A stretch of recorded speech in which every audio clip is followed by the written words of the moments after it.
Oi, gente, tudo bom? Aqui é o Victor e eu queria falar sobre esse livro aqui hoje. Falar sobre o How Do You Live, do Genzaburo Yoshino. Provavelmente vocês já conhecem essa capa. Esse livro foi o que o Hayao Miyazaki se inspirou para poder fazer o novo filme dele, O Menino e a Garça. E eu terminei de ler. Eu terminei de ler essa semana. Eu estava lendo no trem indo para São Paulo. E, cara, é um livro diferente. Eu não sabia o que esperar muito, né? Na verdade, o filme do Hayao Miyazaki, do Menino e a Garça, é uma história sobre um menino que leu esse livro e não sobre a história do livro exatamente, tá? Então eu vou dar alguns spoilers aqui só para vocês ficarem atentos. Mas basicamente o que acontece é o seguinte: o Menino e a Garça tem uma cena onde o Marrito, que é o personagem principal, ele tá sofrendo com um luto da mãe dele, aquela coisa toda, e ele encontra esse livro lá na casa onde ele tá morando, com a madrasta dele, com o pai dele, e ele começa a ler, e ele fica muito emocionado lendo esse livro, porque no fim das contas, o Genzaburo Yoshino, quando escreveu essa obra, ele estava tentando escrever um manual de boas práticas para meninos no Japão. O livro foi escrito em 1937, ou seja, foi escrito num período entre guerras ali, onde obviamente estava tendo, né, uma ascensão política ali no Japão para depois descambar na Segunda Guerra Mundial. Não preciso falar sobre tudo isso, vocês sabem.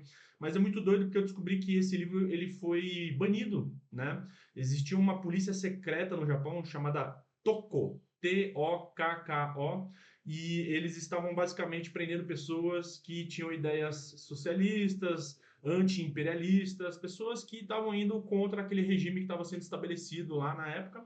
E o Genzaburo Yoshino foi preso. Ele ficou preso 18 meses, eu acho, um pouco mais de um ano aí, para poder. Prenderam o cara. Falou, pô, esse livro que você fez aí, ele tem algumas ideias que a gente não está gostando. E fica claro, tem uma cena no livro onde tem os meninos mais velhos meio que atormentando o Copper, né, que é o nome do personagem principal, e os amigos dele ali.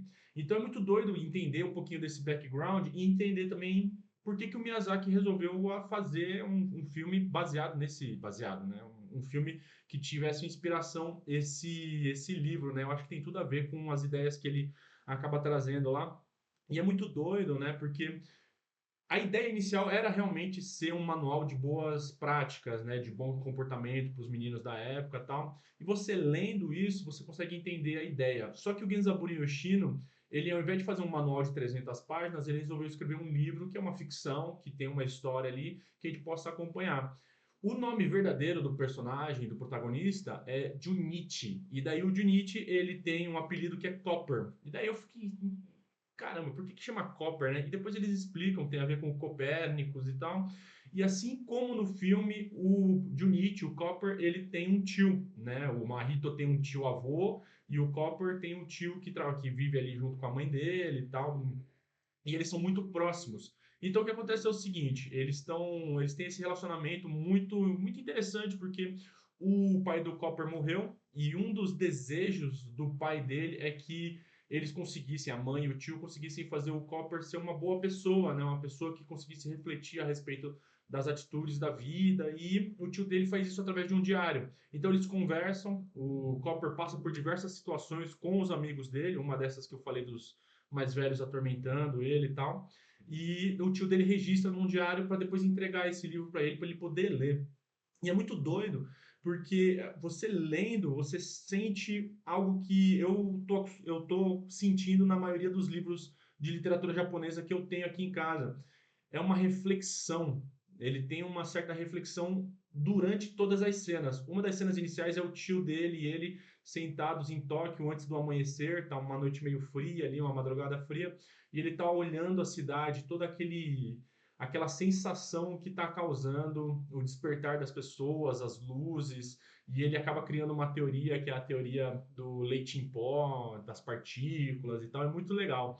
E é muito diferente. Eu não sabia o que eu estava esperando quando eu comecei a ler esse livro, porque eu achava realmente que ia ser uma adaptação, né? O filme era uma adaptação meio que direta ali desse livro. Eu estava esperando uma aventura, estava esperando uma coisa mega fantástica, estava esperando elementos muito, né? Muito fantásticos ali que o Hayao Miyazaki costuma colocar nos filmes dele. E não, é um drama, é um slice of life ali, é um romance de formação, né? Um coming of age do Marrito. Ele tá saindo ali do primeiro ano do ensino médio, tá indo para os outros níveis da escola e ficando cada vez mais sábio. Ele começa a refletir a respeito das próprias atitudes dele, como que as atitudes dele também influenciam na vida das outras pessoas.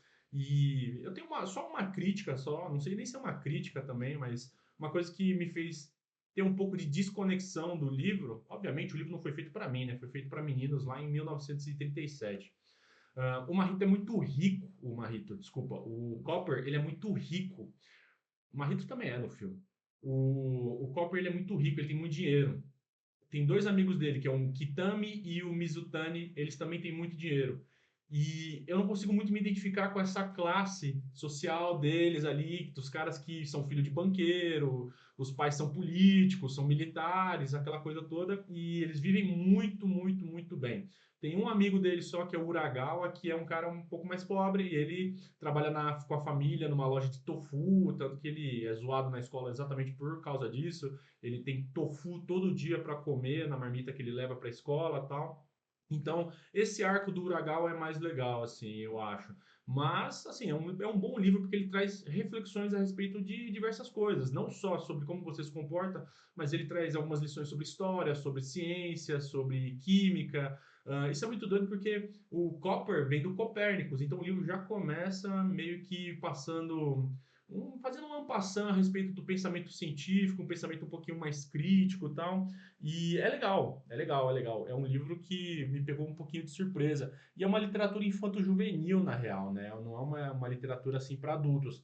Se bem que adultos podem ler também. Só que algumas coisas que eles estão refletindo aí nesse livro, vocês provavelmente, nós que somos adultos, né, já passamos por essa experiência. Então fica um pouco difícil, de novo, né, da gente conseguir se identificar com tudo que acontece ali, mas eu acho que vale muito a pena. Tem uma cena lá, mais pro final especificamente, onde ele tá. E desculpa a gente pelos spoilers, tá? Uh, ele tá tirando uma planta, ele tá cavucando uma planta ali e ele chega à conclusão de que essa planta poderia ter sido tão bonita quanto todas as outras, ele só precisava de ajuda para desabrochar, né? E é exatamente a história dele. Ele tá ali crescendo, ele precisa da ajuda. Ele precisa da ajuda dos amigos, ele precisa da ajuda do tio, ele precisa da ajuda da mãe, ele precisa da ajuda de um monte de gente. A gente está conectado numa grande rede de partículas, como eles colocam ali dentro do livro. E no fim das contas, isso vale para nós também, né? A gente só consegue crescer e se desenvolver graças às outras pessoas. É aquela ideia muito individualista de que a gente não consegue. Uh, a gente consegue fazer tudo sozinho, né? Eu sou merecedor, eu só preciso estudar mais, eu só preciso me esforçar mais. Eu sou um pouco contra isso, porque afinal de contas, o mundo depende dessas relações que existem, né? Então, sozinho a gente não faz muita coisa, né? E o Japão, ele é um país muito coletivista, né? Eles prezam muito pelo coletivo, então faz todo sentido.